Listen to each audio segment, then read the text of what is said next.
because you brought in some amazing thoughts here. One is psychological safety, the other one is putting out your voice. And the third most practical thing that I saw is let her finish, which I think is a very powerful phrase. But not everyone has that courage. Like you said, point out the bully when you see it, don't stay quiet. Not everyone Mhm. finds the courage. So, for women who can see it but don't point it out, and they don't do it because they don't feel psychologically safe in that space, what would you like to tell women when they get into the workspace, especially in a room which is mixed? What should they take along with them, and who should they be in such a room? Mm. Yeah. Well, first of all, courage is an interesting kind of concept, right? I Paul Polman used to be my boss in P&G and later the CEO of Unilever, and he talks about courage that it's the most misunderstood concept, that people believe that it's about making decisions, speaking up, in tough conversations. But he kind of talks about that courage comes from the Latin or the French word cœur, which means heart, Yeah. right?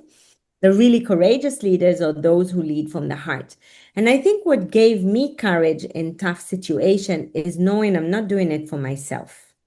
Mm. So when I ended up going to the CEO and sharing some of the stories about my boss, in my mind, it was 3 years that I stayed in that, toxic environment. And I tried everything in my toolkit. I tried fight and flight and freeze. And, I tried everything that I knew and nothing was working, right? And at some stage, I realized that we were in a big meeting. I just realized that it was hurting my team already, that I needed to go, that there's something in the dynamic, that I needed to go. There was too much toxicity here. But I decided that I'm going to have an exit interview. And the reason I did is that I realized if I'm going to leave just like this, he would continue and find the next person to bully, right? And turn someone else's life miserable. And that's what gave me courage. The idea that I'm not doing it for myself. I literally said to myself, I'm doing it for the sake of all the women in the organization. And I spoke about this story in TED.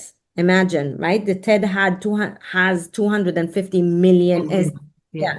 250,000 views to date. I never thought that it would have so many views, but when I was going, it was a hall of 1,000 people, and I knew maybe 10,000 would view it. I was shaking, right?